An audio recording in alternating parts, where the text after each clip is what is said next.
My name is Jesse Neack. I'm a U.S. Army veteran. I served from 1997 through 99 and then 2001 through 2004. I re-enlisted actually in July of 2001, so a couple months before, obviously, the events of 9/11.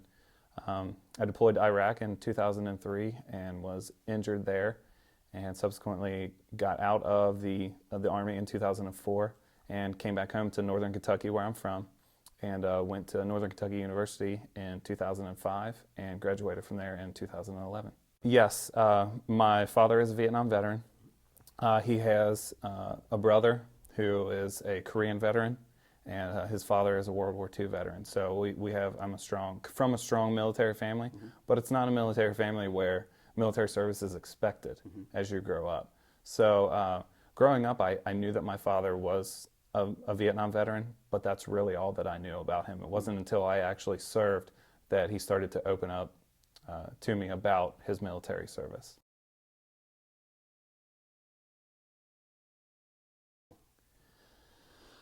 I don't know that I really ever thought much about it. I was a really good student growing up, and so I think kind of just the expectation was that I would go to college after high school. And it's really a crazy story how I was working at Burger King the summer between my junior and senior years, and two Army recruiters came in. And the previous year, my junior year in high school, I had taken the ASVAB, which is the kind of placement test for the military. And the only reason I took that is because I was dating a girl who was a senior and who was thinking about going into the Air Force. So I really had no intention of going into the military, but I took that test just because she was.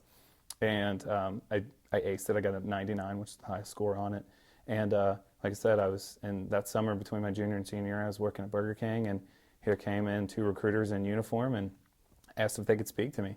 And I took my lunch break and we spoke, and it sounded awesome. They told me all the cool stuff that kids think about. I can be an airborne ranger, and you can jump out of planes and do all this, and it sounded cool. I didn't necessarily have a school in mind that I had to go to.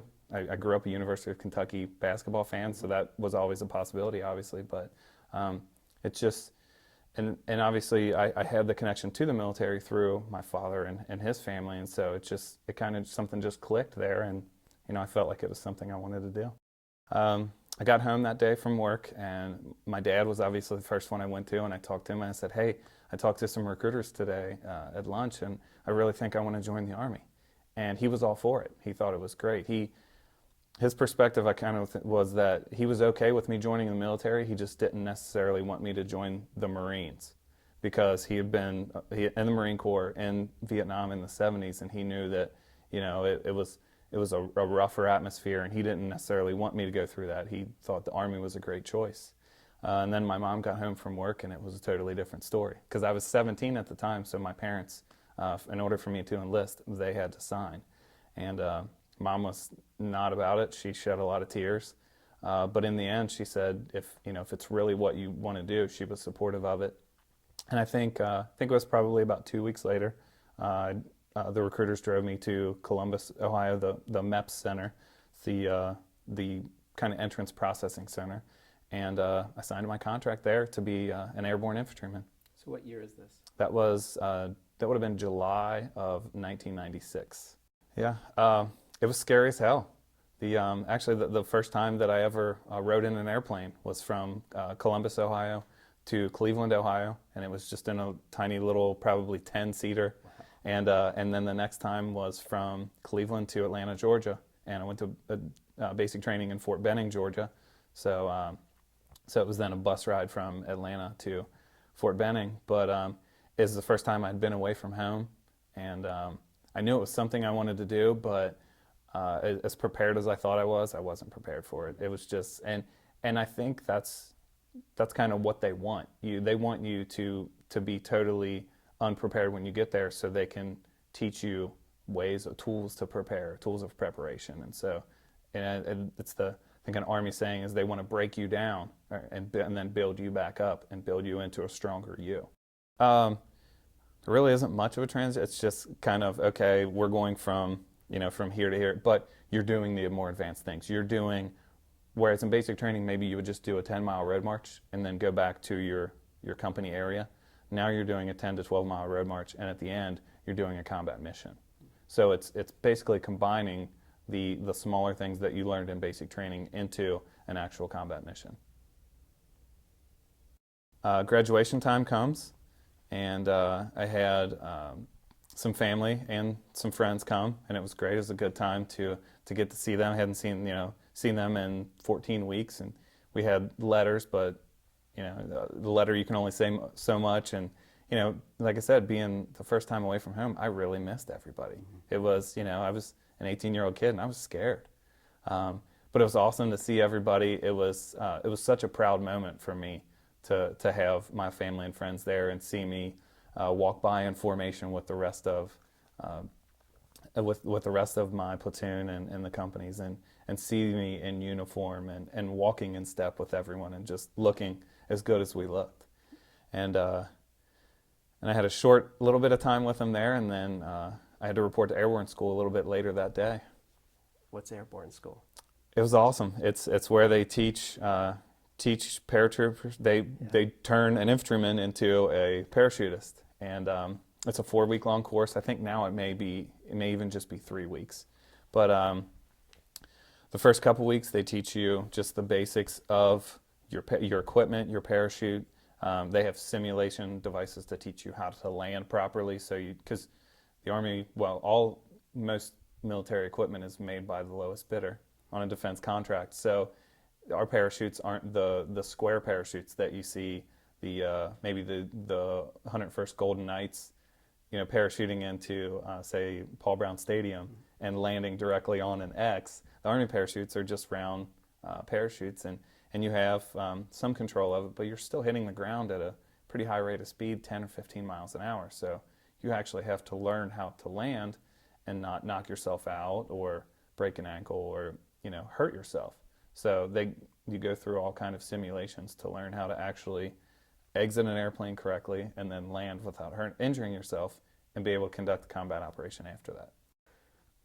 Honestly, I can tell you I probably don't remember much about the first time. I think I was scared to death, but I was so well trained at that point there. I think training just kicks in. So you're told what to do.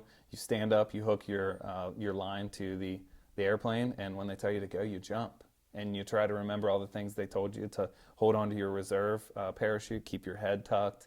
When your chute opens, grab onto your risers and those things. And I think training just kicks in at that point. And I didn't really think about that jump a lot. It was just we were doing it, and it's just there's something. And everyone, I'm sure, will tell you this who has ever jumped from an airplane.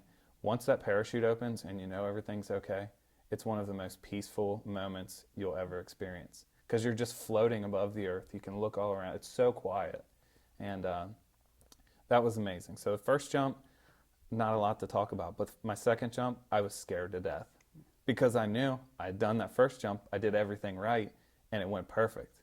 So I kind of, the little devil in my ear started thinking, well, what's going to go wrong now? Or, started thinking about it. And thankfully nothing did. I completed the rest of my 5 jumps and got my airborne wings pinned on me at the end of airborne school. The first thing was I definitely did not dress appropriately. It was December, so it was the dead of winter up there, and I kind of, for some strange reason, equated their winter to ours here. Yeah. So I had on a pair of jeans and maybe a long sleeve shirt and a jacket. And I got off the plane there and got my bags, and myself and the group of guys that I flew with, we walked outside to get a taxi to Fort Richardson from the airport, and just got hit by just this cold, this unbelievable cold that goes straight to your bones. It was just, I definitely underdressed for that day. But so we get there and we take the cab ride, and thankfully the cabbie had the heat blasted in there because I'm sure he'd seen a few other guys come and not dress well enough for the weather. And so we reported to Fort Richardson, and you do about a week or so of in-processing, and then you're assigned to a specific, there's only one airborne unit there on Fort Richardson. It's a smaller post, but we were all assigned to our different companies within that unit. And you report in and you start training.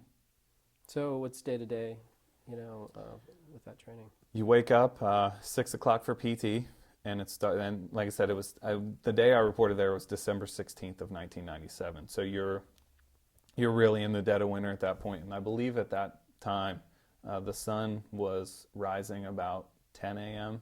and setting about 3:30 or so.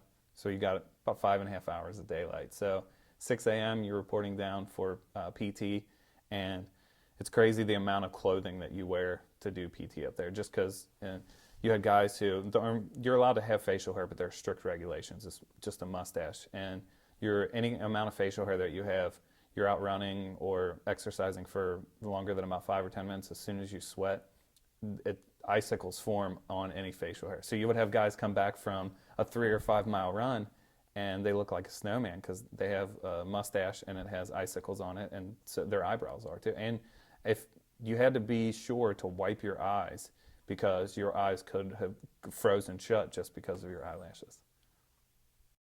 Yeah, I got to choose when I re-enlisted, I got to choose my duty station. And at that point, I had gotten married.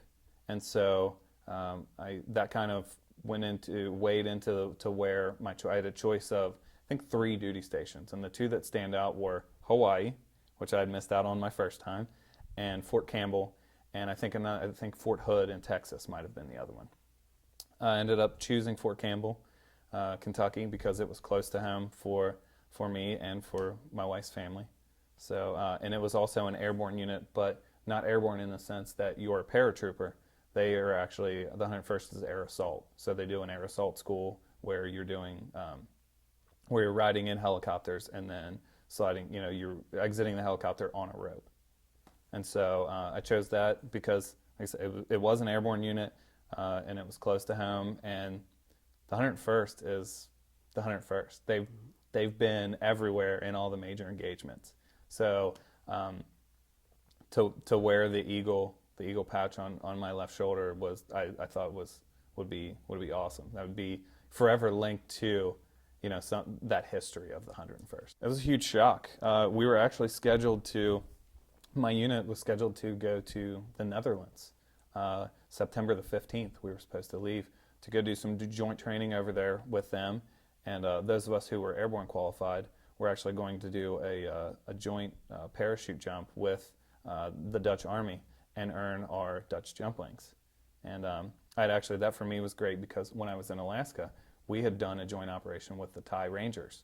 And we actually flew the 18 hours from Anchorage, Alaska to Thailand and jumped into Thailand with the Thai Rangers. And so I already had a set of foreign jump links, my Thai, but to get another set was awesome. So I was really looking forward to that. And we were training up for that. And we were just at a shooting range one morning. We got there probably about 7 a.m. I think we road marched out there. It was probably 5 or 6 miles. And we're sitting there waiting for the range control to come and actually open the range and tell us it's safe to fire. And we're just sitting there, kind of BSing like Army guys do when they're just sitting around doing nonsense. And a couple Humvees come flying up. And we thought, if that's range control, they're either pissed off at something or they're in a hurry. And it was our company commander.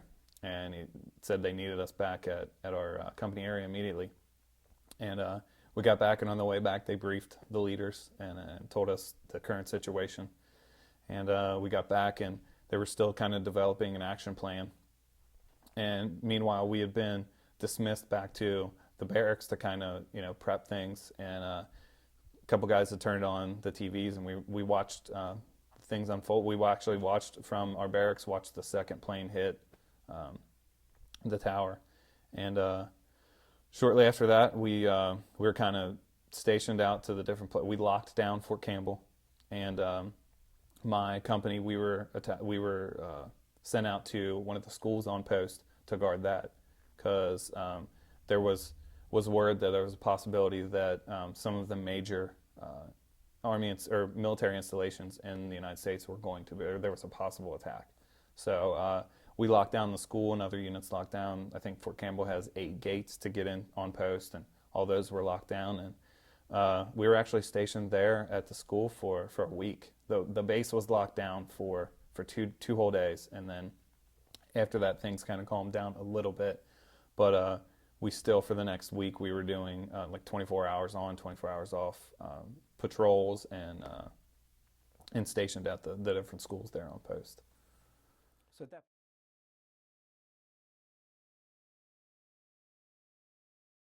so, so what's going through people's minds at that point as you transition from that moment and that realization to, okay, we're being deployed? It definitely, we started to do more training along the lines of what we would be doing, and I think everybody was, first off, we were pissed that America had been attacked, so we wanted to go. Everyone wanted to go, and we wanted to find who did it and made them pay or make them pay. And so I think you're getting yourself mentally prepared. And for me, I was married at the time, so trying to get my family prepared, that was difficult. My wife ended up coming home to Northern Kentucky and staying with her family after that whole process because we were unsure what was going to happen. The expectation was we were going to deploy, but we were unsure. And even if we were going to deploy, in between now, this point in time and then, it's going to be training 100% of the time. Training 12 to 16 hours a day, little time off to sleep and recover, and then you're back to it. So finally came down to it that just the 3rd Brigade from the 101st was going to be deployed to Afghanistan. 3rd Brigade is the Rakhisan Brigade. And it's weird to say, but it was kind of a disappointment that we weren't getting deployed, which it's what you train for every day is to actually go and be deployed. And when we thought we were getting deployed, and then to get let down like that was a huge disappointment, which is weird now looking back on combat. To volunteer to actually go is just a crazy thing in my mind, but that's what we wanted to do at that time. We were soldiers. Mm-hmm. So it was a huge letdown, but at the same time, our brothers were going, and we still had that support for them. So we were, just worried about them every day because you're not there with them because that's what the military is taking care of your brothers, taking care of the guy to your left and the guy to your right. So when some of our brothers are in harm's way and we're back here in safety, it's a hard thing to deal with. It was we knew it was in the work because throughout Ranger School you still get you get mail and things, and I was communicating back and forth with my family and also with some of my fellow soldiers at Fort Campbell, and we knew that things were in the works and that we were likely getting deployed at some point in 2003. So I knew that, like I said, I graduated in December and I got a couple weeks off to come home and recover a little bit, see family and whatnot. To home Northern Kentucky. To home Northern Kentucky, yes. To Fort Campbell first and then Northern Kentucky, yeah. And reported back to my unit probably around early January of 2003. And a couple weeks later, we got our marching orders that we were being deployed to Iraq. It was, like I said, we were disappointed in 01 when we weren't deployed. And now that we were getting deployed, we were pumped. We were excited. I mean, we're soldiers. That's what we do. That's our job. So we were actually, instead of training, we were really going to go actually do our job. So it was exciting, and at the same point, it was heartbreaking because we were leaving our families behind. And it was a bad time for me because I actually lost my grandfather then, and I think early February. He died, and because of our training, because we didn't know what the exact day we were going to deploy, I was unable to come home for the funeral. So that's a sore point for me for that whole process. So that really, that sticks with me today. Mm-hmm. But we were training to go fight a war, so kind of had to just shake it. Then I guess it wasn't that big of a deal, but now looking back on it, it was a huge deal. But so we trained up and got everything together and got our orders that we were actually leaving. I think the end of February '03 is when we actually left. So all the families, the day comes when all the families are there and you're leaving. It's just, one of the most heartbreaking times you'll ever see. And we get on the buses and they take us to the airfield there at Fort Campbell. And I thought at first that it was unfortunate that I was part of the baggage detail. We actually had to load all of our gear onto the planes, and we were taking it was a civilian United flight. Um, but we were fortunate enough to the fact that we were on the baggage detail, we also got to fly first class. So first time in my life I had flown first class, and so it was weird that I was going to war and flying first class on a civilian jet. But that was the reality. Yeah. So we flew from Fort Campbell, Kentucky to, I believe it was Landstuhl, Germany, to refuel, and then on to Kuwait. Kuwait City, Kuwait is where we flew into. And we staged at Camp Pendleton in Kuwait. And Camp Pendleton stands out to me. I don't know if it does stand out to you, but that is where the soldier threw the grenade into the command tent. And that was about 2 days before we were actually supposed to deploy into Iraq. So we were there at Camp Pendleton about a month. And really the month there, you're just trying to acclimate to the weather there and the sandstorms and the sand fleas and everything else that's there. And we were just, training daily and trying to stay physically fit.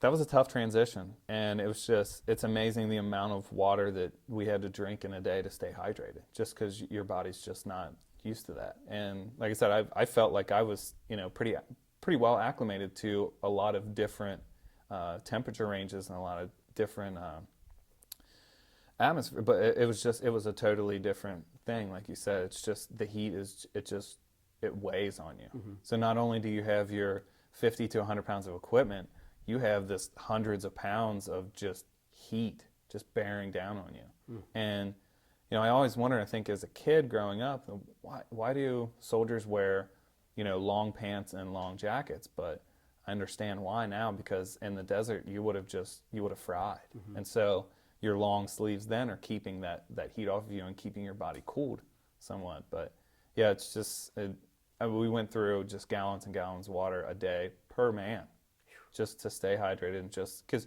we're training, it's not like you're just sitting on a beach somewhere in a beach chair and you can have a drink with an umbrella in it and you're fine, you feel good. We're training in that with all our gear on, and so it was definitely. I know now why we spent a month Mm-hmm. in Camp Pendleton, and when you're there, we're deployed, we're almost there, and so it's just you get cabin fever because we're ready to go, we're ready to do it, but I understand now because we were acclimating to it, Mm-hmm. and it takes time to, I couldn't imagine had we, flown straight in and just gone straight into combat then. It would have been crazy.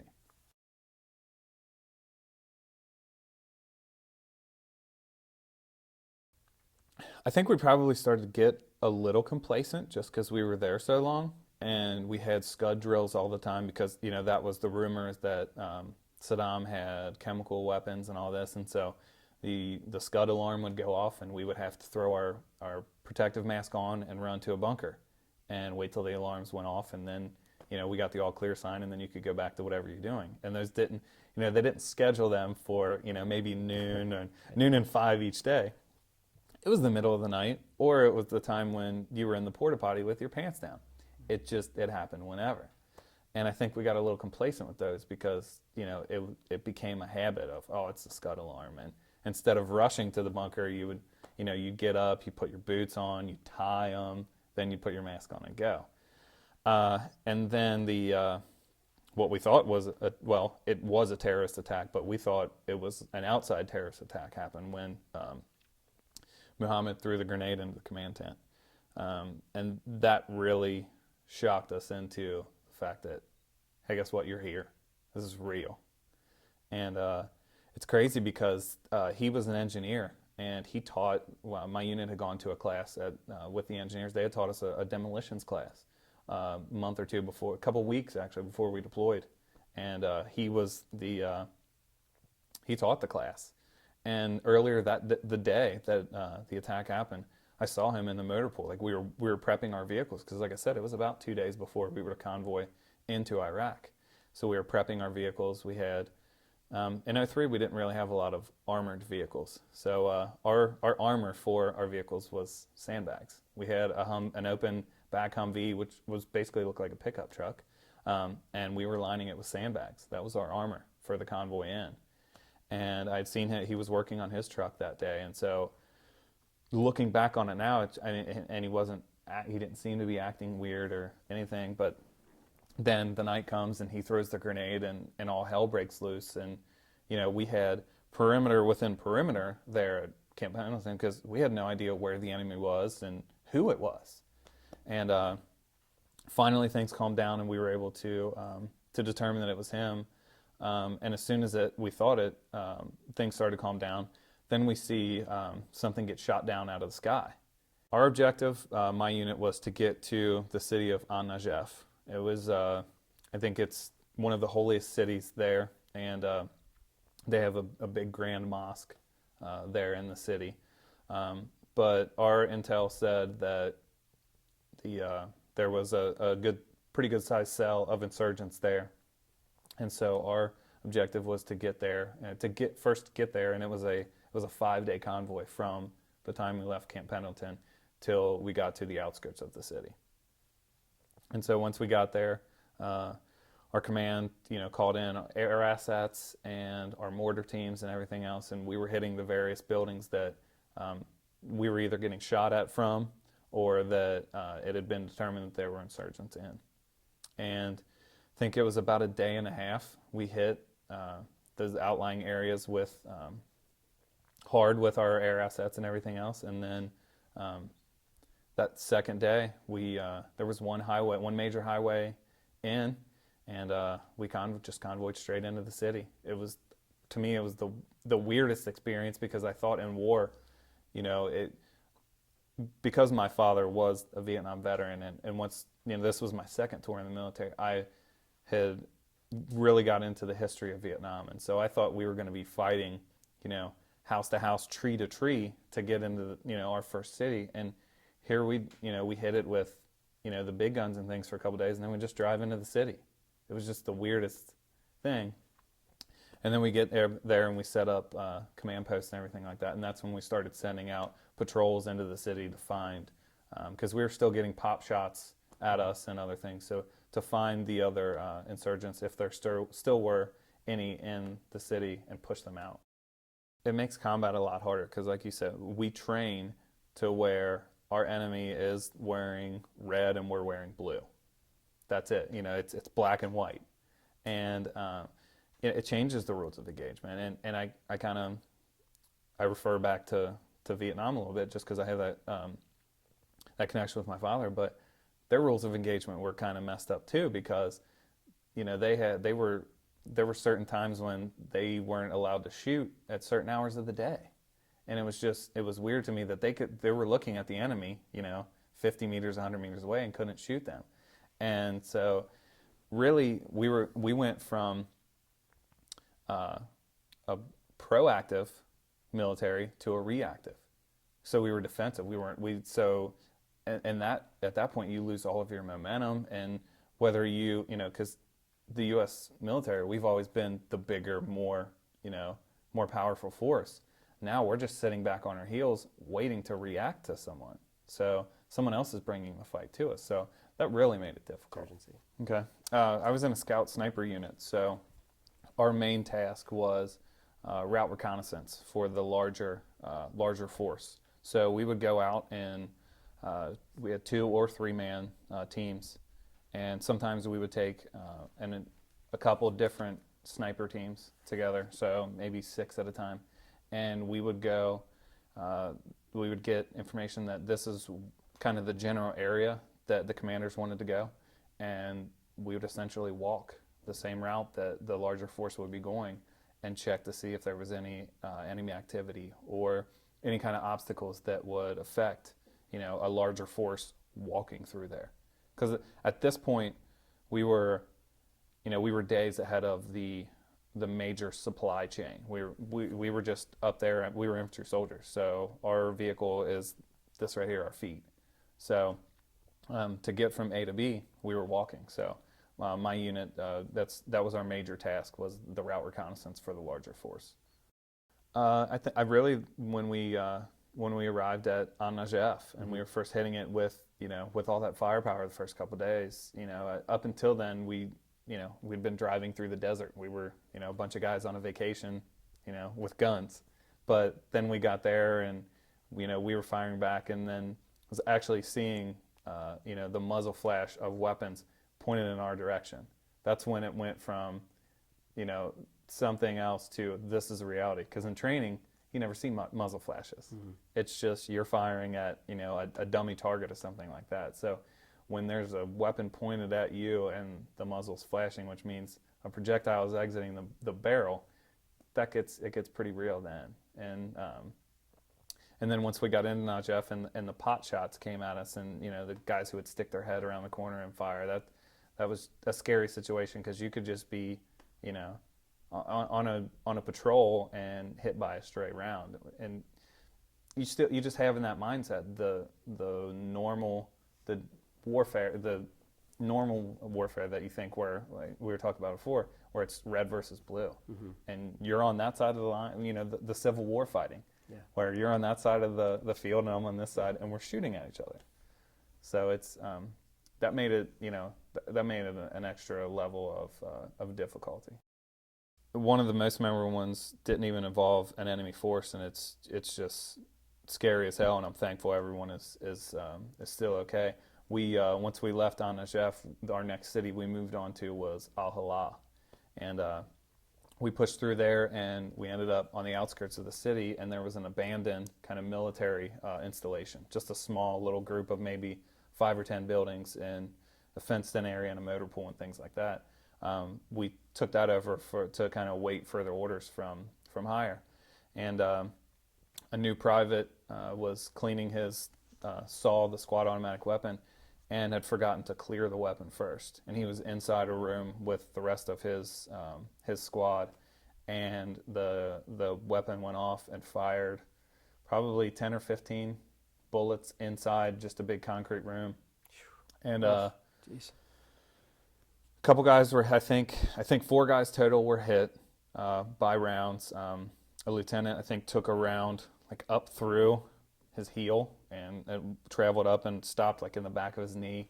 Another guy took a round, I think, in the mouth, like through the cheek. Another guy took one, I think, in the leg and the side. I know 2 guys ended up going home and not coming back, but a couple, the lieutenant, and then I think the guy who got shot through the cheek, they took him, and they medically evaluated him for a couple of days, and then came back right out with us. So thankfully, we didn't lose anyone from that. But like I said, that was scary as hell, and it didn't even involve an enemy force. Yeah. My deployment, when I was there, we did not lose a single guy. That's fantastic. Which is amazing and incredibly thankful for. That's incredible. Mm-hmm. Of everyone who deployed, when I deployed, I was the one who was hurt the worst. That's that's not incredible, but but the fact that you're sitting here, yep, is that rare? I think so. I think and for me, it's a little strange to talk about the war, because I think when I'm talking to someone who wasn't there when I was there, mm-hmm. they think of the Iraq and Afghanistan that you see on the news right now, mm-hmm. IEDs and other things like that. When I was there, the initial push in 2003, we didn't worry about a lot of that stuff. We were, we were the superior force that we always have been, and the tank, the first IDE pushed through with the tanks, and then we followed, and we kind of weeded everyone out. So I think it's incredibly rare for a unit to deploy and not lose a single person.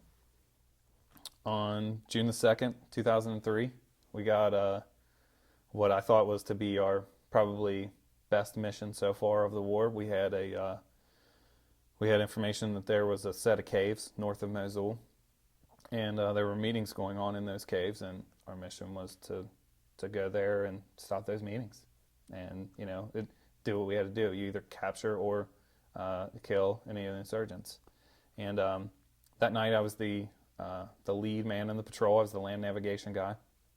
So when we boarded the helicopter that night, I was the one closest to the door, because to be the land nav guy, you're the first guy off, and as soon as you're off the helicopter, you're moving mm-hmm. on your patrol before the helicopter is even gone. So we flew with our doors open, and it was a beautiful night. I mean, I can picture it in my mind right now. We're just sitting there, and it was myself, and where you're sitting was my one of my sniper partners, and the other one was right next to me. And we're looking out the door that we're next to, and you could see a thunderstorm and a lightning storm off in the distance on the horizon. And it was one of those, kind of pauses between combat, and it was just, wow, we're actually just in a foreign country, and look at that beautiful storm over there. And then probably about half hour, 45 minutes later, we get the warning that we're about 20 minutes out from our objective. And so at that point, you just kind of start to prep. You check your gear, make sure everything's solid. We get the 10-minute warning, and that's when you take your seatbelt off, and you're about ready to go. And then you feel and hear the slowing of the helicopter as you're getting close to land. And we were landing. We were in the process of landing, and we were in the middle of the desert, so we were getting browned out is what it's called, but all the sand was being sucked, or not all of it, but sand was being sucked up around into the rotor wash, and we're browned out essentially. You can't see anything. And so we knew we were getting close to the ground at that point, so everybody's prepared, everybody's ready to go. And we hit an air pocket, which feels like the ground's just a hot pocket of air, and helicopter hits it, and the helicopter jolts just like it would when it hits the ground, when we touch down on the ground. And the crew chief said go, and I was the first man out, and I thought we were on the ground, because we hit what we thought was the ground. And I went out because I was the first guy, and we were 45 feet up. I went out with the intention, of landing on the ground. I had thrown my rucksack over my right shoulder. I had my weapon in my left hand, and I was ready to head out into the dark and lead my patrol. And my sniper partner, who's sitting where you are, as I was going out of the helicopter, realized that we weren't on the ground, and reached for me. And at that point, I was already out, and one of the straps of my rucksack was kind of flapping in the wind behind me, and he grabbed it to try and keep me in, and it pulled his arm out of socket, and he had to drop. And I fell 45 feet, and thankfully I don't remember any of that. The last thing I remember is taking my seatbelt off, so 10 minutes prior to that. But I'm also thankful that for my training in airborne, because as I was telling you before, we trained to do the parachute landing fall, to where you land and absorb some of that impact when you're parachuting and hitting the ground. I think that's probably one of the things that saved my life. I think I subconsciously did a PLF and took the brunt of the impact on my left side, and I was knocked out. Was one of the and so my Kevlar K-pod is what we called them, but the Kevlar helmet I think is another thing that saved my life, and then the flak vest, the protective vest with the ballistic plates, I think is another thing that saved my trunk.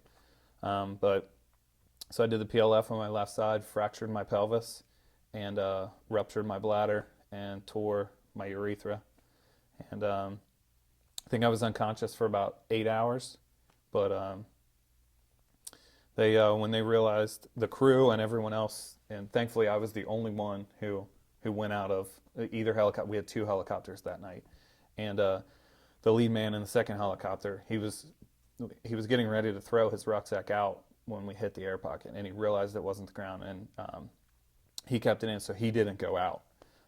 But of the 2 helicopters, I was the only one who went out, and they landed, and obviously they landed a ways away, just precautionary reasons to not land directly on me. And then the search was, and it's not like you're searching for something here in the woods and we can get our flashlights out and stuff. So they had to first let their eyes kind of adjust to the darkness, and then one of my best friends, Steve, said he saw kind of a hump on the horizon, and realized that was probably me, and ran over and grabbed me. And he said I was conscious. I was kind of groaning and in pain, and he picked me up and carried me back to the helicopter, and they medevac. Well, they took me to a medevac, and then the medevac took me to a combat support hospital.